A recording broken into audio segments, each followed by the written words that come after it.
एक तो सबसे पहले एक बिहार पर बात करने से पहले एक आप लोगों को शायद मालूम होगा, पश्चिम बंगाल के बहुत बड़े सांस्कृतिक व्यक्ति सौमित्र चैटर्जी का आज निधन हो गया। सत्यजीत रे की तमाम फिल्मों के वो हर तरह की फिल्मों में मुख्य चरित्र में रहे हैं और पूरे बंगाल के पूरे जो सांस्कृतिक जगत है उसमें पिछले 50-60 साल एक तरह से सबसे बड़े शख्सियत थे। तो सबसे पहले मैं उनके प्रति श्रद्धांजलि पार्टी की ओर से प्रकट करता हूँ। जहाँ तक चुनाव की बात है, अब तो साफ है जो चुनाव परिणाम, इसमें कुछ चीज़ें बहुत साफ दिख रही हैं कि जनता के अंदर ज़बरदस्त इस बार एक संकल्प था सरकार को बदलने के लिए, और खासकर जो मतदाताओं की नई पीढ़ी तो पूरे चुनाव भर उनका आक्रोश दिखा, उनका संकल्प दिखा और उनके मुद्दे इस चुनाव में सबसे केंद्रीय मुद्दों के रूप में इस चुनाव में रहे हैं। उनके मुद्दे बिहार के प्रवासी मजदूरों के सवाल, किसानों गरीबों के सवाल। तो इसलिए जैसे कुणाल जी ने भी कहा कि जो एक एजेंडा इस चुनाव में जनता ने सेट किया तो एक बहुत बड़ी उपलब्धि है इस चुनाव की मैं मानता हूँ कि सबसे बड़ी उपलब्धि इस चुनाव में जो जनता के मुद्दे सामने जिस तरह से आए। दूसरा हम ये कहेंगे कि जो सरकार तो नहीं बदली, अंततः कुछ सीटें बहुत ही कम मार्जिन से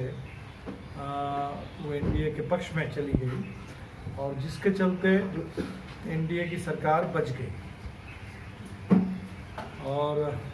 लेकिन फिर भी हमें लगता है कि आज की डेट में भारत के शायद किसी भी राज्य में आपको इतना मजबूत विपक्ष नहीं दिखेगा। तो जो भारतीय जनता पार्टी की पूरी मुहिम है देश में कि विपक्ष मुक्त भारत, विपक्ष मुक्त लोकतंत्र, इसमें कहीं कोई विरोध की आवाज़ ना सुनाई पड़े, तो उस भारतीय जनता पार्टी की साजिश के खिलाफ, उस मुहिम के खिलाफ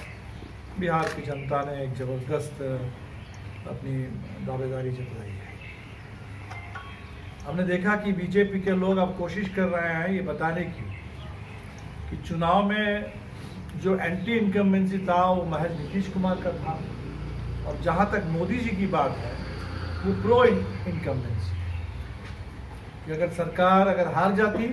तो नीतीश कुमार की वजह से हारती, सरकार अगर बच गई तो नरेंद्र मोदी के चलते सरकार बच गई। तो हम समझते हैं कि ये बहुत ही गलत है, ये तथ्यात्मक रूप से बिल्कुल सही नहीं है। पहली बात क्योंकि एक तो बिहार के अंदर जो सरकार 15 साल से चल रही है उसमें बराबर के साझेदार है भारतीय जनता पार्टी, और देश में भी इस वक्त बीजेपी की सरकार है पिछले 6 साल से, और जिन मुद्दों पर बिहार चुनाव लड़ रहा था उन सभी मुद्दों में मैं समझता हूँ कि भारतीय जनता पार्टी, जैसे लॉकडाउन चुनाव में बहुत बड़ा मुद्दा था, लॉकडाउन के चलते बिहार की जनता को जो पीड़ा पहुंची, लॉकडाउन के चलते जो संकट खड़ा हुआ, तो लॉकडाउन पूरा का पूरा नरेंद्र मोदी का प्रोजेक्ट है, नरेंद्र मोदी की पॉलिसी है, केंद्र सरकार की पॉलिसी है, राज्य सरकार की पॉलिसी नहीं। इसी तरह हमने देखा कि जो नौजवान जो रोजगार की मांग कर रहे हैं, जो सबसे बड़ा मुद्दा था इस चुनाव में, सुरक्षित सम्मानजनक रोजगार, और उसमें जैसे बिहार में खाली पड़े पद, ये जितना बड़ा मुद्दा था उतना ही बड़ा मुद्दा था अभी रेलवे का निजीकरण और केंद्र सरकार की जो बहाली धीरे धीरे घट रही है और जहां पूरे रोजगार का अवसर खत्म हो रहा है। इसलिए नौजवानों के नज़र में नीतीश कुमार और राज्य सरकार सिर्फ नहीं, नरेंद्र मोदी और केंद्र सरकार और उसकी नीतियाँ बराबर के लिए कटघरे में। तो इसको समझने के लिए हमें लगता है कि दो तुलना अगर हम लोग करें तो बहुत साफ हो जाएगा, क्योंकि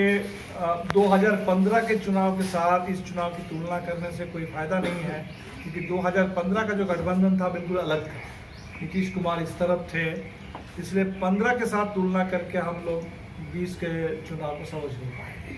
20 के चुनाव को समझने के लिए 2010 के चुनाव से तुलना करें। 2010 का चुनाव, जिस समय नरेंद्र मोदी मैंने भारतीय जनता पार्टी, मोदी जी नहीं थे जी, भारतीय जनता पार्टी और जदयू दोनों का गठबंधन था। केंद्र में यूपीए की सरकार थी, इसलिए केंद्र सरकार का कोई एंटी इनकम्बेंसी का बहुत सवाल नहीं था। सरकार यहाँ एनडीए की थी और उस चुनाव में आपने देखा होगा कि सर्वोच्च प्रदर्शन रहा था जदयू का, भाजपा का। सबसे कमज़ोर प्रदर्शन रहा था राजद का, माले का या कांग्रेस का। तो इसलिए 2010 से अगर आप 2020 की तुलना करेंगे तो आपको पता चल जाएगा कि 10 साल में कितनी एंटी इनकम्बेंसी नीतीश कुमार ने कमाई, कितनी एंटी इनकम्बेंसी नरेंद्र मोदी जी ने कमाई। क्योंकि 2010 के चुनाव में भारतीय जनता पार्टी, वो मोदी जी के पहले वाली भारतीय जनता पार्टी, वो सिर्फ बिहार वाली भाजपा थी। उस समय दिल्ली वाली भाजपा नहीं थी, केंद्र वाली भाजपा नहीं थी, मोदी वाली भाजपा नहीं थी। तो दिल्ली वाली भाजपा, केंद्र की सरकार वाली भाजपा, मोदी जी के दौर, मोदी जी, योगी जी, अमित शाह का दौर का जो भाजपा है, इस भाजपा को बिहार कितना पसंद करता है, तो वो इस बार के चुनाव से बात समझ में आई है। इसलिए हमें लगता है कि बिहार का जो चुनाव परिणाम है वो जितना नीतीश कुमार के खिलाफ है उतना ही भारतीय जनता पार्टी के खिलाफ है। इसको दूसरे एक तरीके से भी हम समझ सकते हैं। इस चुनाव में महागठबंधन के खिलाफ जो भारतीय जनता पार्टी का जो हमला था वो सबसे ज्यादा माले पर केंद्रित। महागठबंधन के तमाम घटकों के बारे में उन्होंने कहा, बहुत सारे डबल युवराज और जंगल के युवराज और क्या क्या उन्होंने शब्द इस्तेमाल किया, जो किसी प्रधानमंत्री को किसी भी देश में किसी भी चुनाव में कभी शोभा नहीं देता। वो सब खैर मोदी जी इसके बारे में कभी सोचते नहीं हैं। लेकिन सबसे ज़्यादा राजनीतिक तौर पर अगर दुष्प्रचार चलाया गया तो वो माले के खिलाफ। और इस बार का जो चुनाव रहा है वो माले के अब तक के इतिहास में हमारा सबसे बेहतर चुनाव प्रदर्शन दिखा। तो इस हिसाब से भी आप पता लगा सकते हैं कि भारतीय जनता पार्टी के चुनाव प्रचार का, उनकी बातों को, उसका कितना असर हुआ और लोगों ने किस तरह से बिहार की जनता ने उसको लिया, वो इससे भी पता लगा जा सकता है। इसी हिसाब से हमें तो बिल्कुल साफ मानना है कि जो चुनाव परिणाम है वो हर तरीके से एनडीए के खिलाफ रहा है, नीतीश कुमार जी के राज्य सरकार के प्रदर्शन के खिलाफ, केंद्र सरकार के प्रदर्शन के खिलाफ जो मुद्दे सामने आए, और इन मुद्दों को लेकर के अब लड़ाई तेज होगी। सरकार तो बन नहीं पाई, लेकिन एक मजबूत विपक्ष बिहार में बना, और न सिर्फ बिहार में एक मजबूत विपक्ष बना बल्कि एक एजेंडा जो तय हुआ वो पूरे देश के विपक्ष के लिए। और अभी जो सामने कुछ आंदोलन के कार्यक्रम है, 26 तारीख पूरे देश की तमाम ट्रेड यूनियनों ने एक हड़ताल का ऐलान किया है। 26 नवंबर को साझी एक तरीके से ये हड़ताल है देश के सभी केंद्रीय ट्रेड यूनियनों में, और जिसमें जो इस समय श्रम कानूनों को बदल दिया गया, मजदूरों को एक तरीके से ये सरकार किसान और मजदूर दोनों को गुलाम बनाने पर आमादा है। तो किसानों की गुलामी के लिए 3 खेती को बर्बाद करने वाले कानून आए, और मजदूरों को भी गुलाम बनाने के लिए, उनके सारे श्रम अधिकार को छीनने के लिए, इसके लिए भी श्रम कानूनों में संशोधन किए जा रहे हैं। और इसके खिलाफ 26 तारीख को देश भर में मजदूरों की हड़ताल है, और 26 और 27 दोनों दिन दिल्ली से लेकर के पूरे देश में किसानों का बहुत बड़ा आंदोलन का कार्यक्रम है। तो हमें लगता है कि बिहार चुनाव से प्रेरणा लेकर के, ऊर्जा लेकर के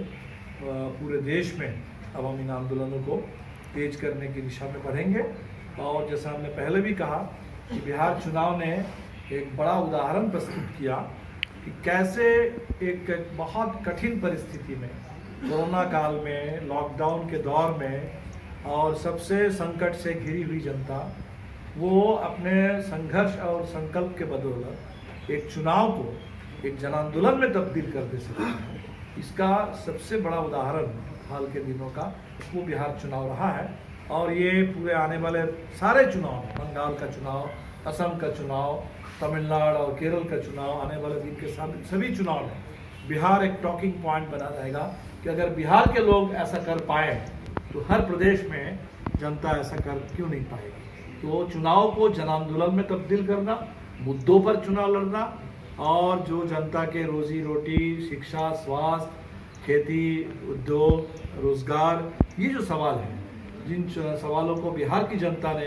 बिहार में केंद्रीय एजेंडा बना दिया था, अब मेरे ख्याल से बंगाल के मतदाताओं पर, असम के मतदाताओं पर ये जिम्मेदारी है कि हम इन मुद्दों को